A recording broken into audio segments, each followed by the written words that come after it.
السلام عليكم ورحمة الله.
Bueno, Bismillah,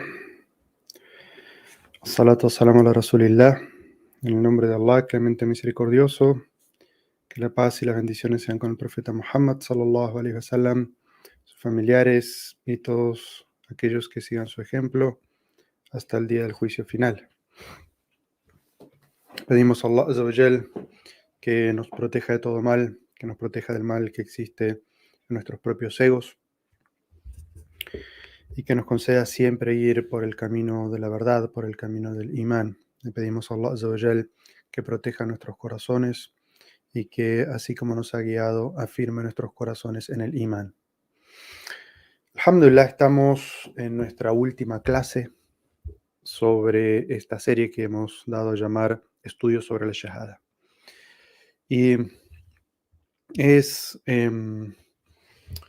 de alguna manera quiero aprovechar esta clase para hacer un repaso de todas las condiciones que hemos mencionado que es importante estudiar sobre la Shahada para poder implementarlas, así como, inshallah, vamos a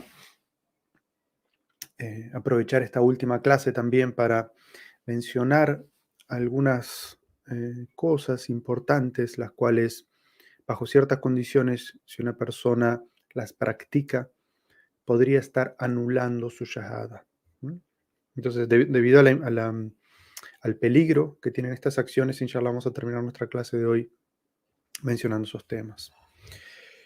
Es muy evidente para todas las personas, para los musulmanes especialmente, entender que la shahada, la ilaha illallah, Muhammad Rasulullah, es la llave para entrar al paraíso. Pero algunas personas malentienden este hadiz y piensan que es suficiente con decir la ilaha illallah para entrar al paraíso. Y quizás porque muchos de nosotros venimos de un origen cristiano, católico, y los musulmanes de familia están rodeados por esta creencia, la cual dice que la salvación se alcanza a través de la aceptación de Jesucristo como el Salvador. Es decir, la salvación se alcanza a través de la fe. Y entonces, algunos musulmanes eh, entienden mal este concepto de que la shahada es la llave del paraíso y piensan que la salvación está simplemente a través de la aceptación y de la pronunciación de la shahada o de lo que es la creencia en la shahada y que eso es suficiente para alcanzar la salvación. Muchos sabios han hablado sobre este tema de que eh, sí, la ilaha illallah es la llave del paraíso, pero para cumplir realmente con la ilaha illallah, el hecho de que pronunciemos el testimonio de fe trae implicado una ética del imán, una ética de la creencia, un comportamiento, una actitud hacia ciertas cosas. Que si esas cosas están, entonces la shahada es válida, se transforma en esa llave, pero que si no está, entonces em, la, la shahada deja de estar, deja de ser esa garantía para poder entrar al paraíso. De hecho, eh, una de las narraciones así más antiguas que hay al respecto de esto es de Hassan al-Basri, que él era un tabia, es decir, él era de aquellas personas que habían conocido a los sahabas. Y el Hassan al-Basri vinieron una vez y le dijeron que hay gente que dice que quien diga la ilaha illallah automáticamente va a entrar al paraíso. Y él dice, quien diga la ilaha illallah va a entrar al paraíso siempre que cumpla con todo lo que implica la pronunciación de esta frase. Es decir, desde la más temprana edad en el Islam, desde las primeras generaciones, ya se hacía énfasis en este concepto. Es decir, que la salvación no se alcanza simplemente a través de la pronunciación de una palabra mágica o de una creencia mágica, y que no importa qué es lo que la persona haga en la vida o qué actitudes tenga, sino que la shahada debe verse reflejada en unas creencias y en una forma de vida. Y si analizamos el significado de la palabra shahada, que significa testimonio, la shahada no es solamente pronunciar el testimonio de fe, sino dar testimonio con nuestra vida, con nuestra creencia de que realmente creemos en eso que pronunciamos. Em, a otro de los sabios también de las primeras generaciones, otro tabi que se llamaba Wahb ibn Munabbih, le dijeron, la gente está diciendo que la ilaha illallah es la llave del paraíso. Y él respondió de una manera muy inteligente, dijo, es cierto, pero no te olvides que toda llave tiene unos dientes. Si esos dientes están, la llave abrirá la puerta, pero si esos dientes no están allí, entonces la puerta no se abrirá. Es decir, otra vez, los sabios hacen énfasis en esto, de que la shahada tiene unas condiciones, no es simplemente pertenecer a un equipo o a un grupo, a una religión para alcanzar la salvación, sino que tiene que haber una sinceridad, una honestidad en el corazón con respecto a la creencia e implementar las enseñanzas en la vida de uno.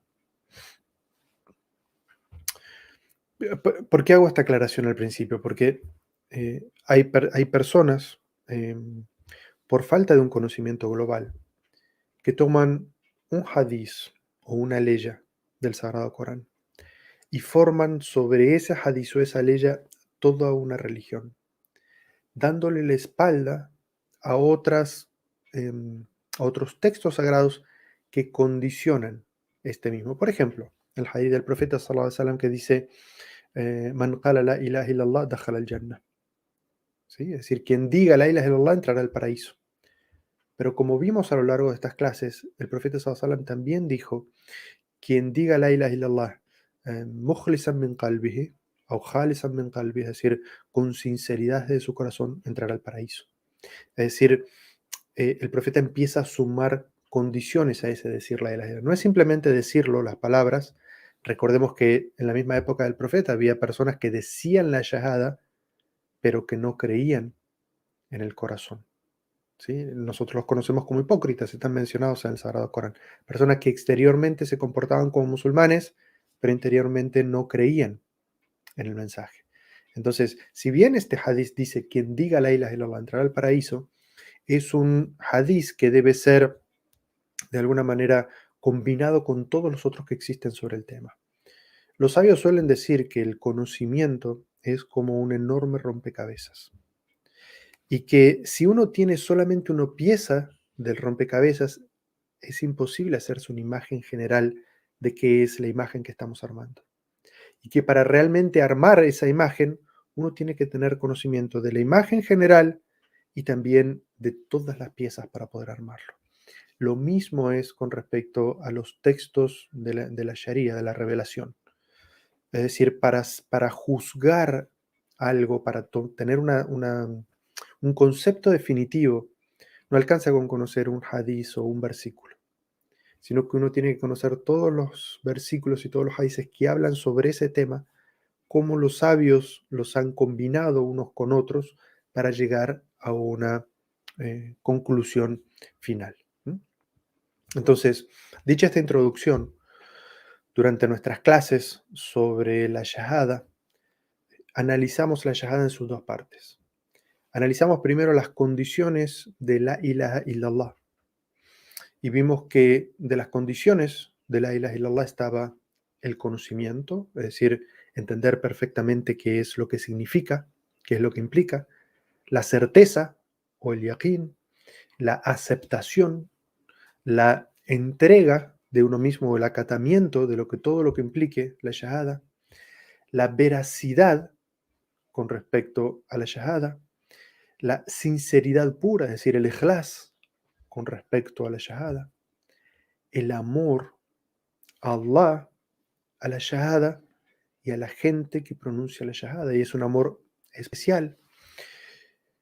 Vimos que también es una condición negar que cualquier otro ser merezca ser adorado fuera de Allah para que la ilaha illallah sea una shahada válida. Es decir, si nosotros decimos la ilaha illallah, pero creemos de alguna manera que otro ser merece algún acto de adoración o de devoción o de súplica, entonces estaríamos anulando la shahada.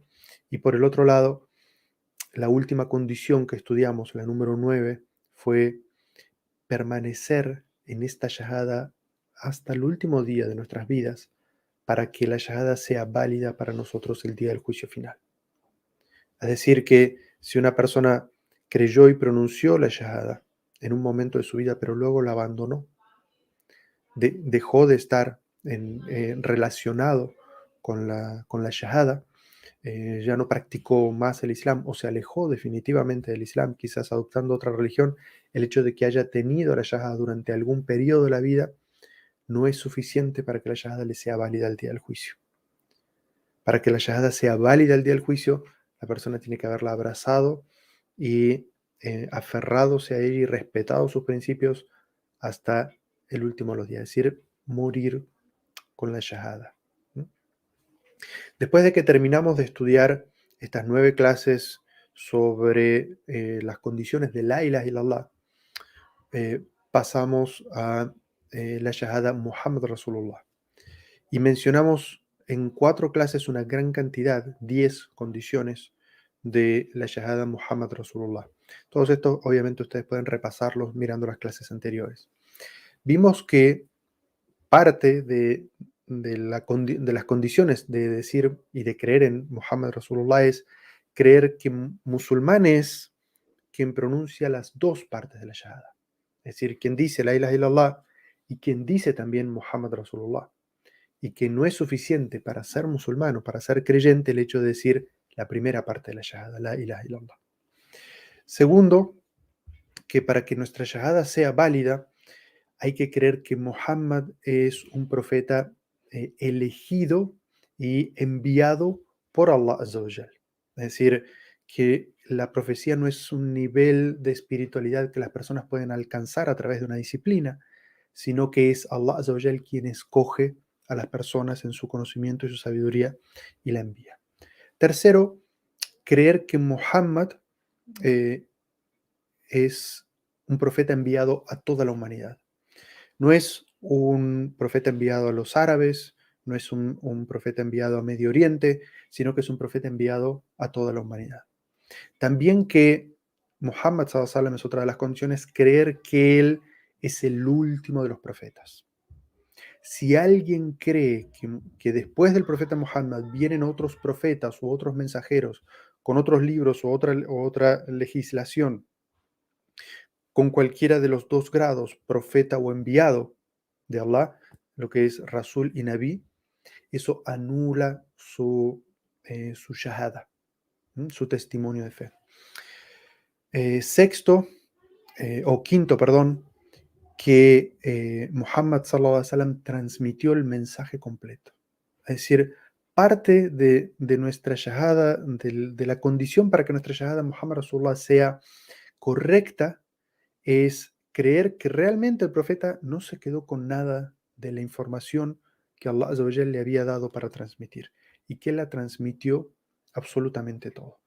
Si creemos en eso, entonces nuestro testimonio, inshallah, será válido. Otra de las condiciones es creer en todo lo que el profeta sallallahu alaihi wasallam informó sobre el mundo del oculto. Es decir, aquellas cosas que nosotros no podemos ver, como la existencia de los ángeles, de los jinnes, de los demonios, del día del juicio final, de la vida de ultratumba, del paraíso, del infierno. Es decir, creer en todas aquellas cosas que no podemos constatar a través de nuestros sentidos. También es parte de las condiciones de la creencia en Muhammad Rasulullah considerar verdad todo lo que el profeta sallallahu alaihi wasallam nos transmite de las creencias y de la ley. ¿Por qué digo creer verdad? Es decir, creemos en todo lo que Él nos transmite de las creencias y creemos que es verdad todo lo que Él nos transmite de la ley. No que si uno deja de practicar algo de la ley o comete alguna falta, es decir, contraviene alguna de las normas de la ley, deja de creer en Él como profeta.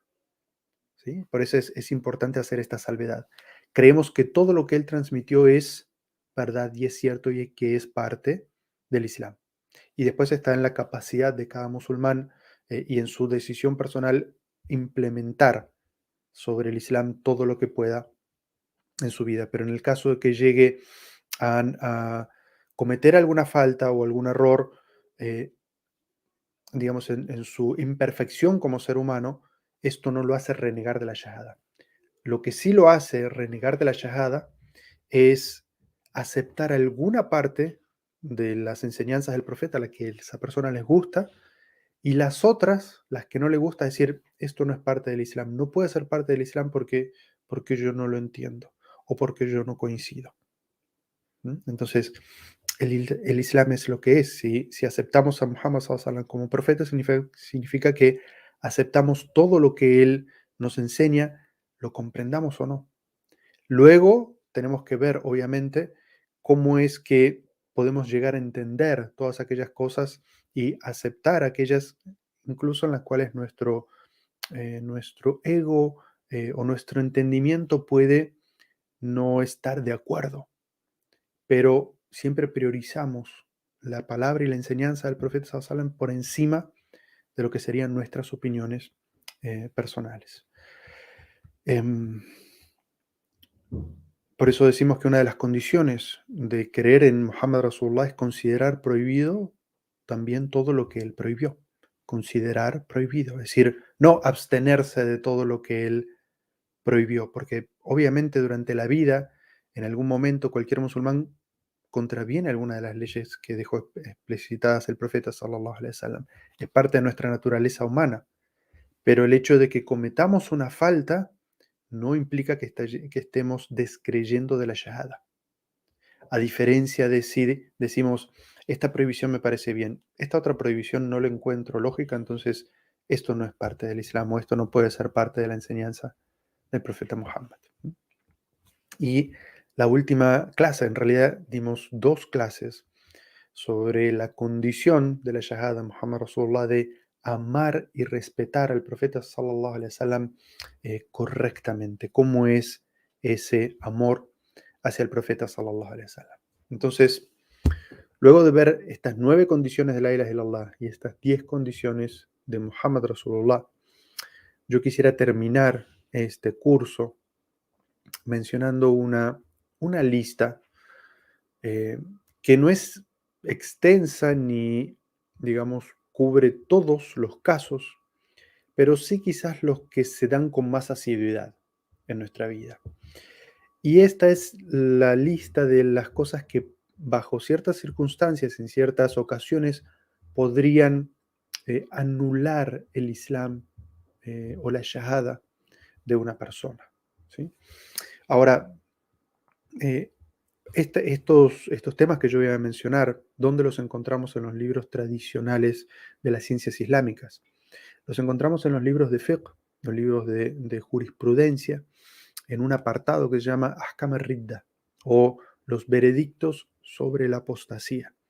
Allí los sabios hablaron sobre ciertas faltas o ciertos pecados que no son solo pecados contra uno mismo, sino que el pecado en sí mismo implica una forma de apostasía, es decir, de renegar, de rechazar a Allah. Y por lo tanto, quien eh, comete alguno de estos actos podría llegar a caer en incredulidad. ¿Mm? Y como nuestra serie es estudios sobre la shahada y vimos las condiciones para que la shahada sea válida, tiene sentido también que terminemos este curso viendo esta lista de estas acciones que anularían la shahada. ¿Y por qué vamos a estudiar esto hoy? ¿Por qué vamos a mencionar esto? Esto no es para que nosotros tengamos una lista para juzgar a otros o para declarar a otras personas no musulmanas o llamarlas de incrédulos, por ejemplo. No, ese no es el objetivo. El objetivo es que nosotros estudiemos o tengamos conocimiento de estos anuladores del Islam o del invalidantes de la Shahada para nosotros no caer en ellos. Y si llegamos a ver a una persona que puede estar cometiendo una de estas acciones eh, por ignorancia, es lo más probable, podamos darle cierta información o remitirlo a una persona de conocimiento que pueda informarle. Es decir, nosotros en el estudio de la oración siempre estudiamos todos los requisitos para que la oración sea válida ante Allah.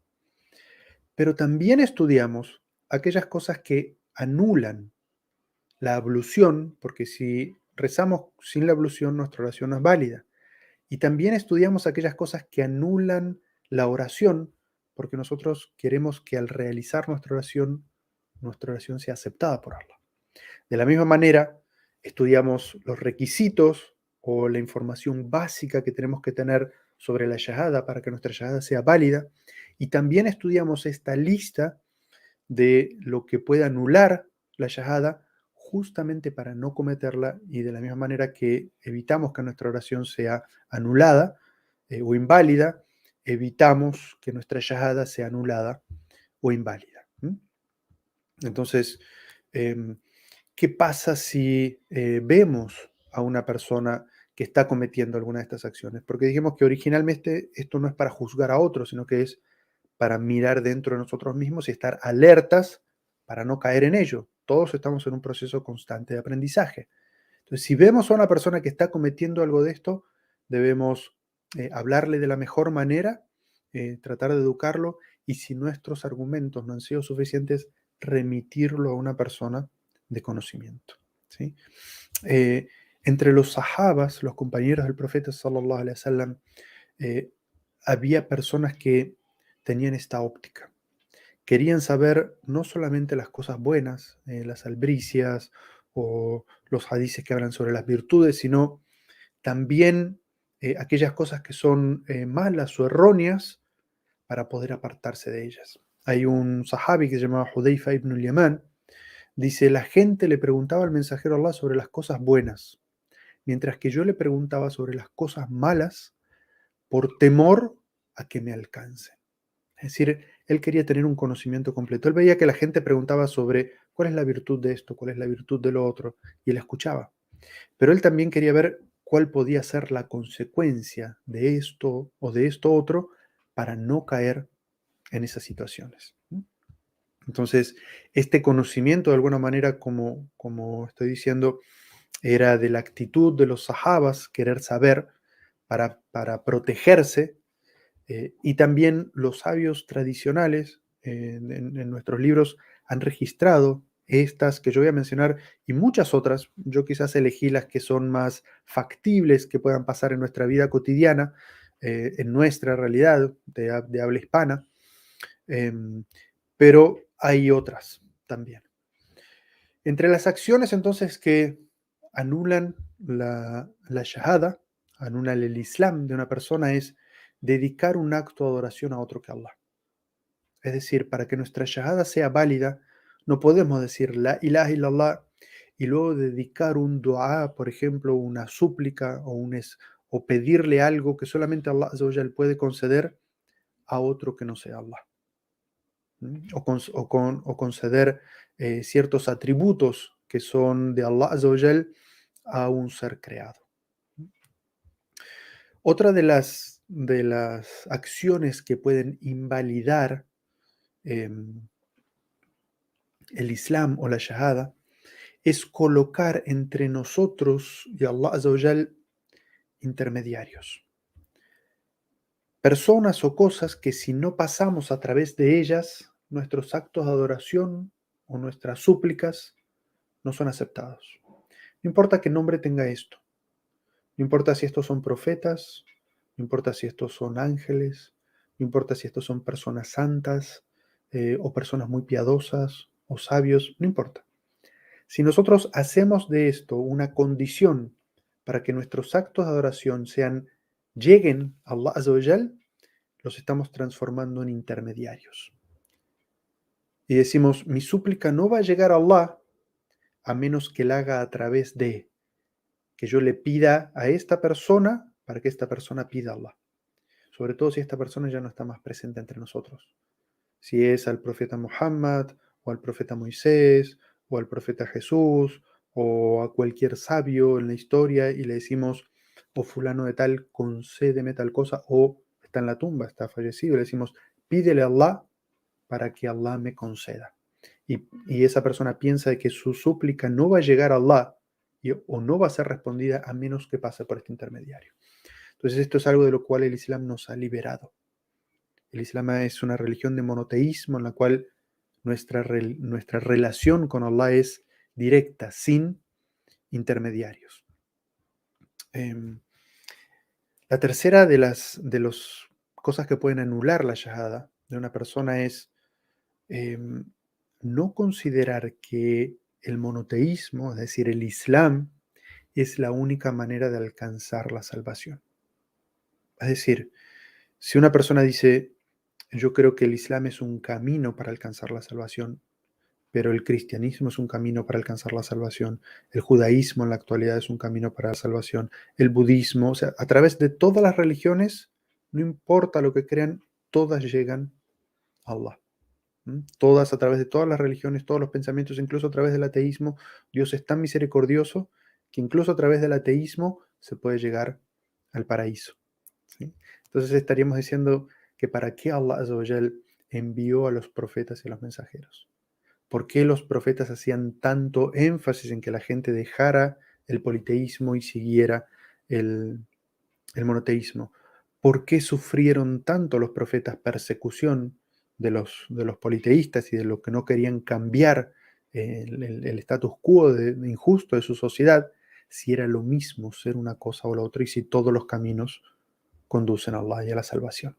Entonces, que una persona no tenga claro de que el Islam es el camino de la salvación y que cualquier otro camino es la salvación también, eso anula la shahada. Otra de las cosas que anulan la shahada es creer que existe otra guía distinta a la del profeta Muhammad sallallahu alaihi wasallam, que es más completa, o que el juicio de otra persona o de otra ley es más justo que el juicio o la decisión o el veredicto de las enseñanzas del profeta Muhammad y del Sagrado Corán. Es decir, si una persona dice, yo soy musulmán y creo en el Corán y creo en la sunna del profeta Muhammad, sin embargo, la ley de tal es más justa, es mejor o es superior que la ley del Corán. Entonces, esa afirmación de una persona anula su shahada. Porque parte de creer en Allah significa que Él es el más sabio, Él es el más justo y que todo lo que Él ha revelado es digamos, lo más sublime con respecto a sabiduría y a justicia. ¿M?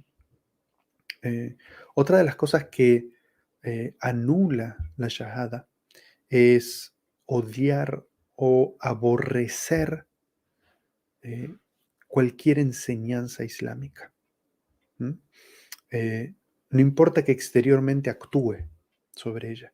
Si la persona odia algo del Islam o aborrece algo del Islam eh, y no mira eso en sí mismo, es decir, ¿por qué yo estoy teniendo este rechazo hacia algo que Allah Azza wa Jal ha revelado y que ha enseñado el profeta Muhammad sallallahu alaihi wasallam? Eso puede anular su, su shahada. Puede sacar a la persona del Islam. Otra de las cosas que pueden anular la shahada de una persona es burlarse o ridiculizar la religión. No las personas, la religión. Uno puede llegar a burlarse de una persona y eso puede ser un pecado, pero burlarse de Allah o ridiculizar a Allah o ridiculizar al profeta sallallahu alaihi wasallam, para nosotros los musulmanes ese es un acto por lo cual se invalida la shahada. Y digamos, es algo, es un pecado muy grave al punto tal que implica para nosotros que la shahada puede estar inválida. Y puede ser que la persona lo haga y en el momento no se dé cuenta o que alguien le llame la atención. Y por eso lo que debe hacer inmediatamente es como renovar su fe y buscar el perdón de Allah Azza wa Jal. Otra de las acciones que pueden anular nuestra shahada es practicar la brujería. ¿Sí? Es decir, utilizar brujería, utilizar a los jinnes, a los demonios, para causar cualquier efecto en otras personas. Ya sea un efecto teóricamente positivo o un efecto negativo. Como por ejemplo el de separar a una pareja, quienes recurren a un brujo para separar a una pareja, o quienes recurren a un brujo para unir a una pareja. Es decir, el hecho de recurrir a la brujería es una de las acciones, de las obras que anulan la shahada.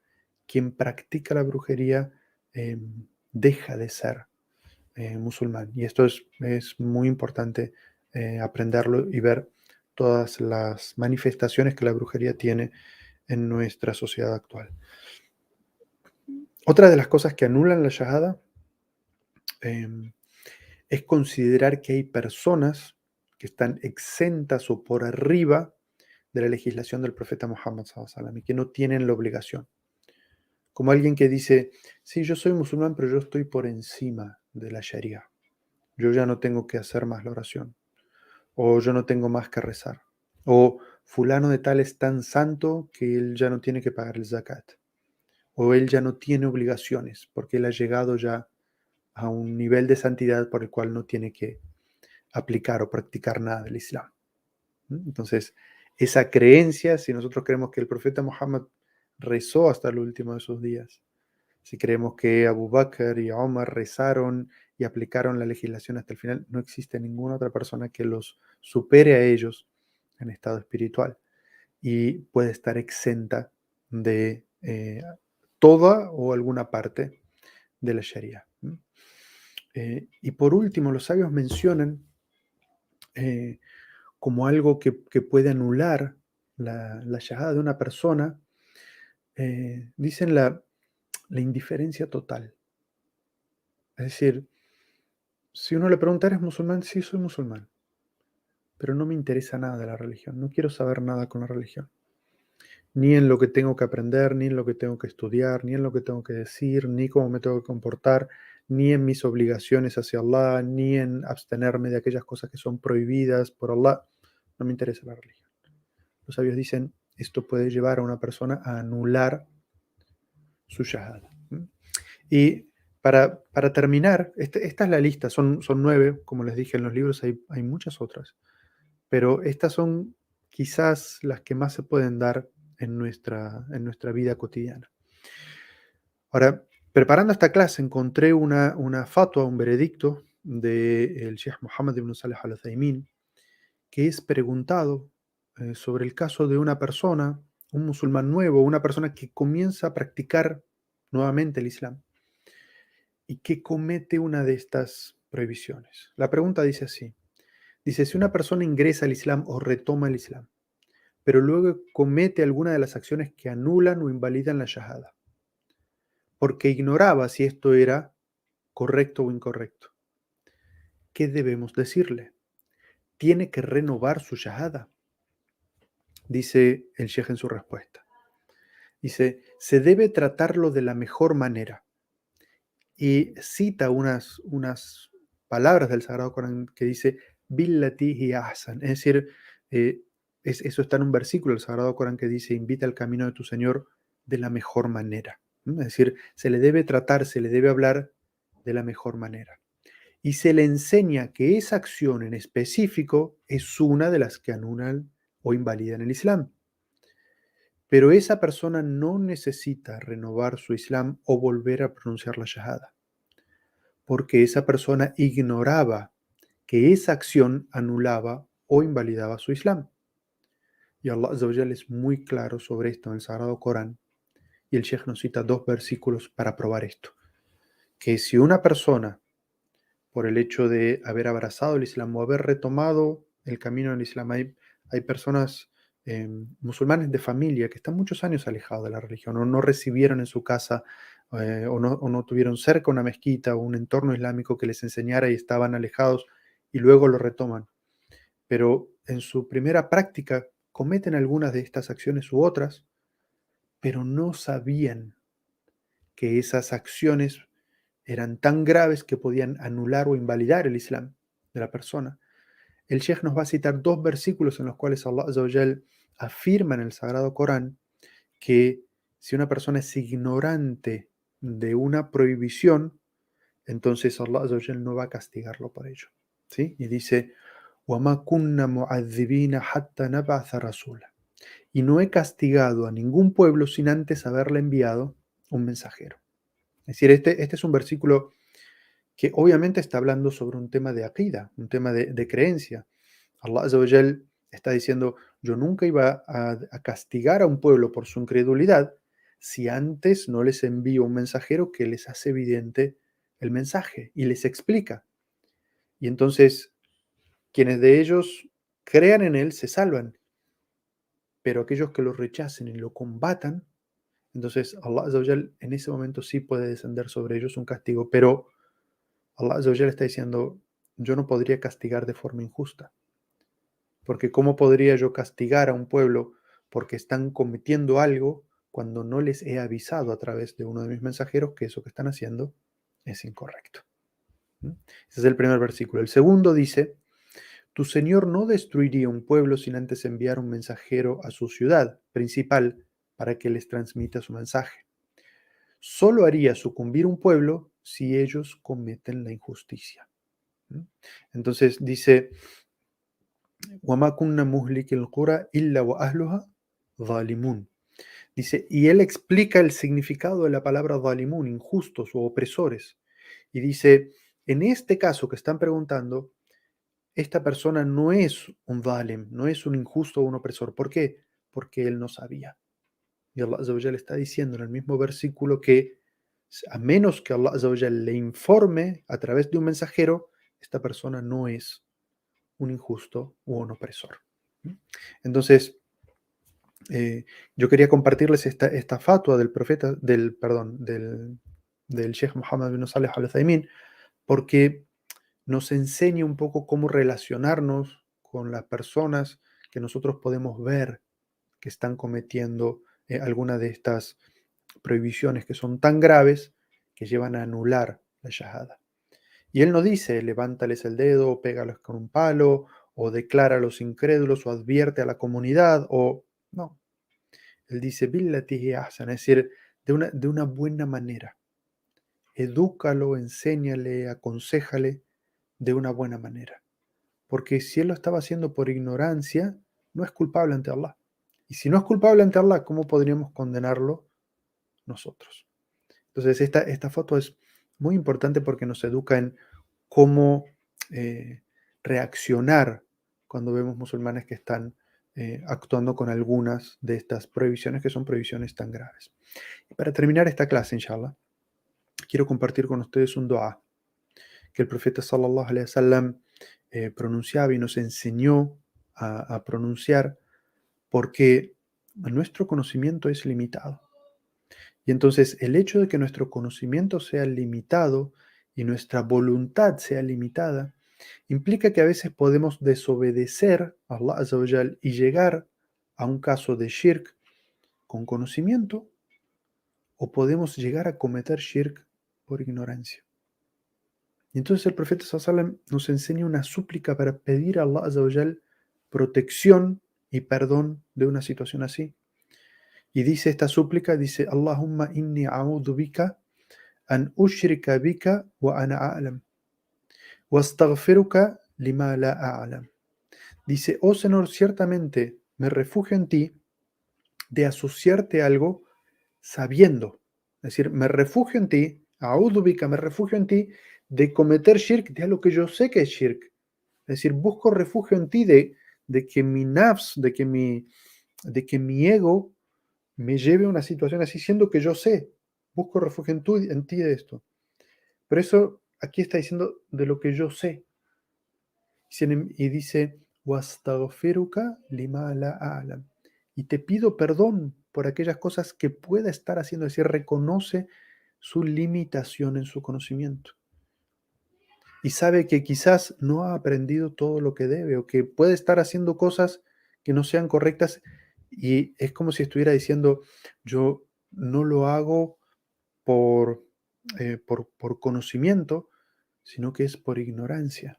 Pero puede ser que me esté equivocando por y por eso también le pido perdón a Allah Azza wa Jal. Entonces, esta súplica es muy importante.